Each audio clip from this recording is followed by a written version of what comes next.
नमस्कार, good evening भावी अध्यापक एवं अध्यापिकाओं।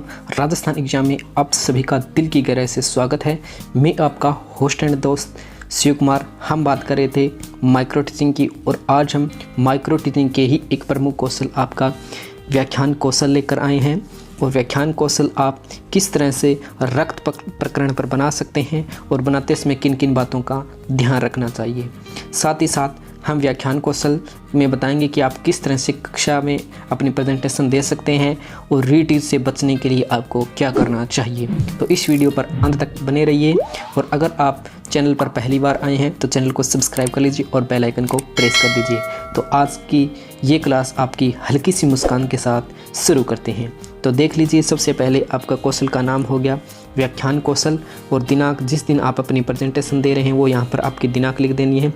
उसके बाद में आपके रोल नंबर, जो आपकी कक्ष में आपके रोल नंबर है वो यहाँ पर आपको लिख देने हैं। उसके बाद में प्रकरण आपका हमने पहले ही बता दिया, रक्त प्रकरण है, इसको अंडरलाइन करना होगा। उसके बाद में आपके कक्षा, जिस कक्षा का आपके पास ये सूक्ष्म शिक्षण पाठ्य योजना है वो यहाँ पर कक्षा लिख देनी है। विषय ये आपका रक्त है वो विज्ञान विषय का है और उप विषय में आप इसमें जीव विज्ञान भी लिख सकते हैं। उसके बाद में देख लीजिए कालांश, जो आपका जिसमें आप अपनी प्रेजेंटेशन दे रहे हैं वो आपका कालांश चल रहा हो वो यहाँ पर लिखने देना है।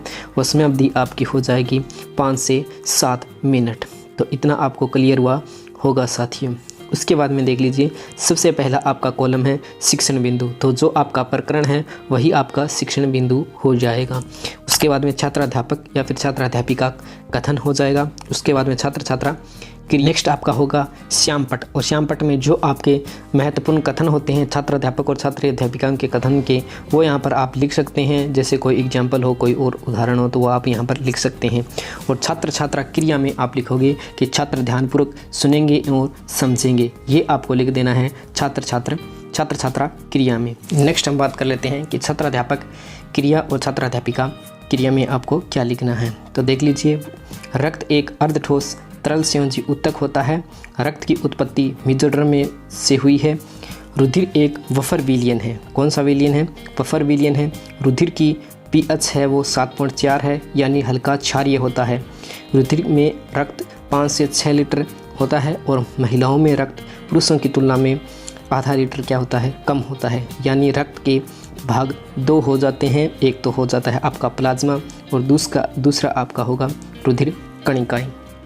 ये आपको इतना आपको छात्राध्यापक और छात्राध्यापिका कथन में और या फिर क्रियाओं में आपको लिखना होगा।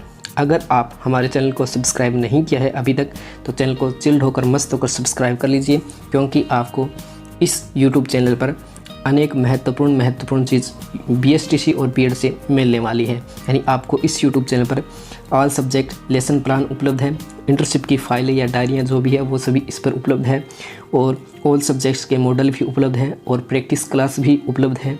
आपको किस तरह से क्लासरूम में प्रेजेंटेशन देनी है, क्या क्या आपको सावधानियाँ रखनी है, किस तरह से आपको खड़ा होना है, किस तरह से आपको श्यामपट साफ करना है, ये सभी जानकारी इस YouTube चैनल पर उपस्थित है और प्रैक्टिकल फाइल भी इसी YouTube चैनल पर उपस्थित है। उसके बाद में देख लीजिए, आपको किस तरह से मूल्यांकन सूची बनानी है वो भी आप एक बार अपनी नज़रों से देख लीजिए कि और कौन कौन से इसके घटक होते हैं। तो ये देख लीजिए, आपको साफ साफ दिखाई दे रहा होगा कि इसमें सबसे पहले आपके मूल्यांकन सूची में क्या होगा कि रेटिंग स्केल होगी, जो आपकी प्रेजेंटेशन के हिसाब से आपको दी जाएगी। ये देख लीजिए, सर्वोत्तम, बहुत अच्छा, सामान्य, असंतोषजनक, इस तरह से आपकी रेटिंग स्केल होगी मूल्यांकन सूची में। यानी आपका मूल्यांकन किया जाएगा आपने किस तरह से अपनी प्रेजेंटेशन दी है। उसके बाद में घटक है व्याख्यान प्रारंभ करने का कौशल और भाषा का सहज खोजपूर्ण एवं सुबोध होना और शब्दों का सही उच्चारण एवं विचारों की तारतम्यता, दृश्य एवं श्रव्य साधनों का उपयोग करना और आपका शिक्षण बिंदुओं को दोहराना। ये आपको किस तरह से आपने किया है, सर्वोत्तम किया है, अच्छा किया है और सामान्य किया है, इस तरह से आपको क्या है रेटिंग दी जाएगी। आपके जो कौशल आप किस तरह से प्रेजेंटेशन देते हो उसके हिसाब से। उसके बाद में आपके यहाँ पर शिक्षक है वो अपने हस्ताक्षर कर देगा और यहाँ पर आपके जो ऑब्जर्वल होंगे वो आपको हस्ताक्षर कर देंगे और जो आपकी कमियाँ हैं वो यहाँ पर लिखी दी जाएगी। और अगर आपका एक बार में सही हो जाता है तो यहाँ पर आपको बता दिया जाएगा। तो ये वीडियो आपको कैसा लगा? इसी तरह की इंटरेक्टिव वीडियो पाने के लिए हमारे चैनल को निश्चित चिल्ड और मस्त होकर सब्सक्राइब कर लीजिए और बेल आइकन को प्रेस कर दीजिए, और साथ ही साथ हमारी चैनल की प्लेलिस्ट देखना ना भूलें। तो आपसे फिर मुलाकात होगी एक नए और इंटरेक्टिव प्रकरण पर। तब तक बने रहिए और टिके रहिए, डटे रहिए राजस्थान एग्जाम यूट्यूब चैनल के साथ।